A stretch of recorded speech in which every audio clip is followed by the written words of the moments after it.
ये हम लोग जितिया व्रत कर रहे हैं तो आज नहा खाए है। तो इसमें मरुआ के रोटी, नोनी के साग और तोरी के लाइनिंग वाला तोरी के सब्जी खाते हैं, जिसको झिगुनी बोलते हैं बिहार में। तो ये बनाकर पहले खाते हैं और फिर गेहूं के रोटी या चावल जो भी है वो खाते हैं। तो आज नहा खा के पहला विधि ही है।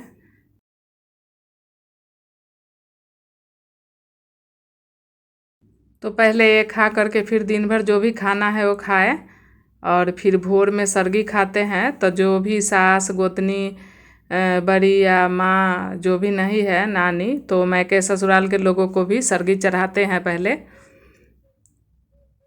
तो जिस साल शादी वगैरह घर में होता है उस साल तो नहीं चढ़ाते हैं, बाकी वैसे चढ़ाते हैं। तो ऐसे तो लोग कहता है कि लड़का के लिए करते हैं, लेकिन जिनको लड़का ना भी है और अगर सास नहीं है तो सास को चढ़ाने के लिए करते हैं। तो ये नेनुआ के पत्ता पर चढ़ाते हैं, झिगुनी के पत्ता पर। तो ऐसे तो मिल गया है लेकिन छोटा छोटा है, तो ऐसे तो ये नीचे गिरने लग जाएगा ना। तो केला के पत्ता पर रख करके या फिर उस पर चढ़ाएंगे तो जो भी गिरेगा से केला के पत्ता पर ही गिरेगा। तो इधर सबसे पहले चिल्ह सियारों को चढ़ाएंगे। उन्होंने ही पहले व्रत किया था ना, उन्हीं के नाम से व्रत होता है। तो एक पत्ता पर रख करके और उनको सब कुछ चढ़ा करके और फिर रख देंगे जहाँ चिड़िया खा जाए।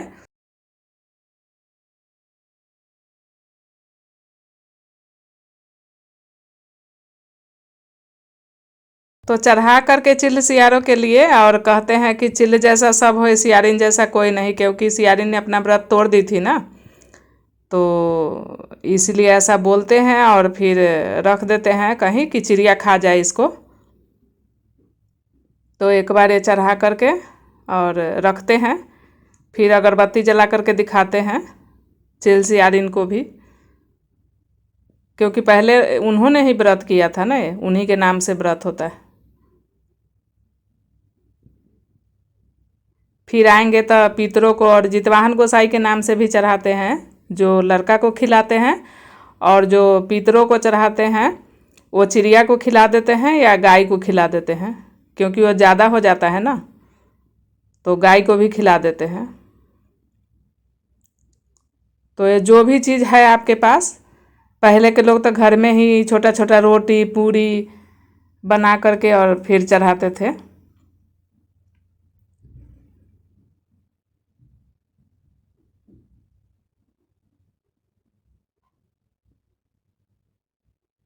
तो हम लोग 2 आदमी साथ में कर रहे हैं। अब ये चढ़ा लिए तो अब रख देते हैं। तो ये रख दिए, बाउंड्री के दीवार पर रख दिए हैं और ये अब पितरों को चढ़ाएंगे। तो पहले जितवाहन गोसाई के नाम से चढ़ाएंगे, थोड़ा ज़्यादा चढ़ाएंगे ताकि पहचान हो।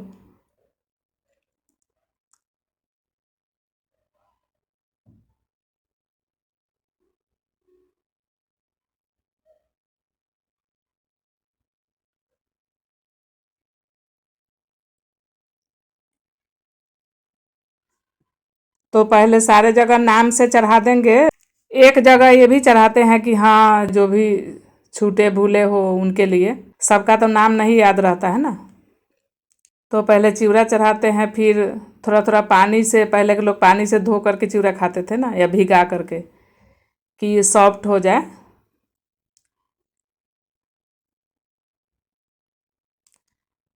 तो फिर दही चीनी और जो भी फल है, मिठाई है, वो सब चढ़ाएंगे। फिर थोड़ा सा जल गिराएंगे।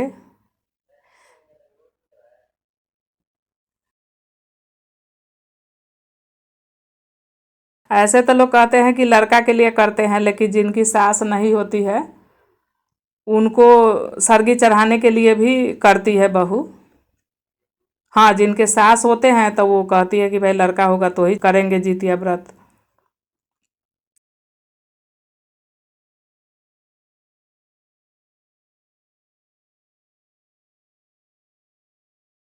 तो ये एक एक करके सब कुछ चढ़ा दें। फिर सब कुछ चढ़ जाए तो अगरबत्ती जलाकर दिखाएं और फिर थोड़ा सा जल भी गिराएं। अब भोजन दिए हैं तो जल तो देना होगा ना, तो फिर जल भी गिराएं और फिर तब सरगी खाएं।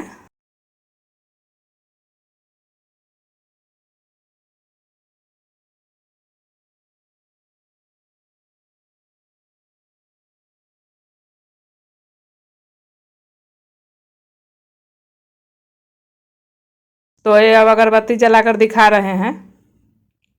यहीं खोस देंगे, ऐसे तो केला के बीट में आराम से खोसा गया, अगर ना हो तो अगरबत्ती खोसने वाला रख दे हैं।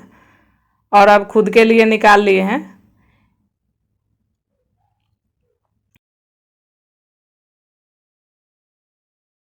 तो अभी ही जो भी खाना हो, चाय शरबत पीना हो पी ले। फिर 24 घंटा का उपवास होता है। कुछ लोग तो ज़्यादा भी करते हैं, कहते हैं अष्टमी ही सहना है, तो इतना बजे पारण है तो उतना बजे है। तो ये हम लोग अपने लिए निकाल लिए हैं। अब हम लोग खा लेंगे, तो ये खा लें। और जो भी चाय शरबत पीना है। तो हम लोग 3 बजे जगे थे, क्योंकि ये सब प्रोसेस करने में टाइम लगता है ना। तो फिर 4 साढ़े 4 बजे के पहले ही कर ले। ये गरुड़ जी का कहानी है ना, गरुड़ जी विष्णु भगवान के सवारी है, तो इसलिए हम लोगों ने विष्णु भगवान को ही प्रसाद चढ़ा देंगे, तिलक लगा देंगे। तो जिनके लड़का दूर है तो उनके लिए मिश्री छोहारा, ये सख्त चीज़ जो खराब ना हो, तो ये चढ़ा करके रख देंगे और कथा सुन लेंगे। तो ये चढ़ा करके हम लोग कथा सुनेंगे। फिर आज 24 घंटा सह करके और भोर में फिर चढ़ाएंगे पितरों को। तो हम लोग कथा सुन रहे हैं।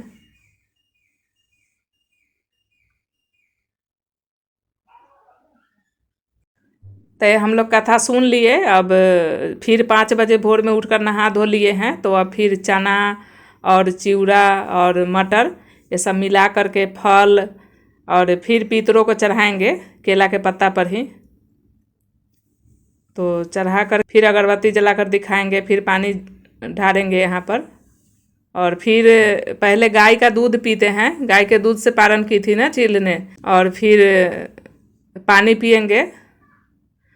उसके बाद सुबह में पंडित के लिए कुछ छू करके, या तो कच्चा अनाज या तो पैसा या तो पंडित को दे दे या तो गौशाला में दे दे। तो तब पारण करे। कोई भी व्रत करे ना तो पंडित को दान जरूर दे। दान देने वाले तो सोना चांदी भी देते हैं। तो कम से कम भोजन तो दे ही सकते हैं, तब कच्चा ही अनाज छुए, क्योंकि अगर वो 2-4 दिन रह भी जाएगा, पंडित अगर ना भी मिले तो भी खराब नहीं होगा। गौशाला वाले को भी दे सकते हैं। और पैसा ही निकाल दे अगर दिक्कत हो तो गौशाला वाले को दे दे या मंदिर में दे दे। तो अब जल चढ़ा करके और फिर अपना पारण करें। तो ये अलग अलग नियम होता है हर जगह का, कहीं पर कुछ कहीं पर कुछ। तो हमारे मुजफ्फरपुर ज़िला में यही होता है। बिहार में भी अलग अलग नियम है। कहीं पुआ बनाकर चढ़ाते हैं, खाते हैं। तो वीडियो पसंद आए तो लाइक शेयर सब्सक्राइब करें और अपना फीडबैक कमेंट में डालें।